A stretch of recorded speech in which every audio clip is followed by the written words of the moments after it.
Bem-vindos a este guia técnico sobre o Dyson DC19. Somos a Kelatos Informática, especialistas em reparação técnica. Recolhemos o teu equipamento ao domicílio, fazemos diagnóstico gratuito e enviamos orçamento antes de reparar. Sem chamadas, sem deslocações. Estamos localizados na Cal Joaquim Maria Lopes 26, Madrid. Cómodo, transparente e profissional. Link na descrição.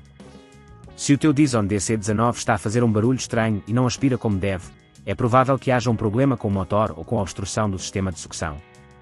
Este barulho pode ser um sinal de que o motor está a esforçar-se mais do que o normal, o que pode levar a danos maiores se não for reparado a tempo.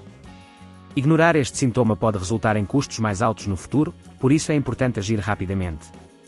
Para esta reparação, vais precisar de algumas ferramentas essenciais: uma chave de fenda Phillips, uma chave Allen, um multímetro, um aspirador de pó para limpeza e, claro, um motor de substituição compatível com o Dyson DC19. Vamos então ao passo a passo. Primeiro, desliga o equipamento da tomada e certifica-te de que está completamente desligado antes de começar. Para abrir o Dyson DC19, utiliza a chave de fenda Phillips para remover os parafusos na parte inferior da máquina. Lembra-te de guardar os parafusos num lugar seguro. Uma vez que todos os parafusos foram removidos, levanta cuidadosamente a tampa para expor o interior do aparelho. No interior, deves localizar o motor. Normalmente, ele estará perto do sistema de filtros. Verifica se há sinais de desgaste ou danos visíveis. Se o motor estiver danificado, é necessário retirá-lo. Para isso, desliga todos os cabos que estão conectados ao motor, anotando onde cada um vai para facilitar a montagem posterior. Ao remover os parafusos que seguram o motor no lugar, aplica uma força moderada para não danificar os componentes circundantes. Uma vez solto, retira o motor com cuidado. Agora, pega o motor de substituição e instala-o na mesma posição. Recoloca os parafusos e reconecta todos os cabos nos locais corretos.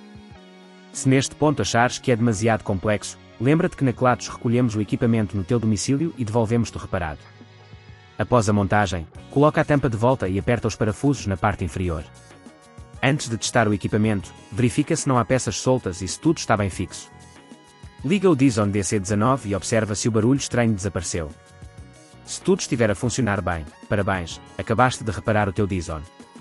Para evitar que este problema volte a ocorrer, é importante fazer uma manutenção regular do aparelho, limpando os filtros e verificando se há obstruções no tubo de sucção.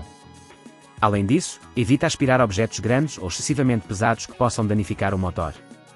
Se não queres arriscar danificar o teu equipamento, na Kelatos recolhemos, reparamos e devolvemos ao teu domicílio em todo o Portugal continental. Link na descrição.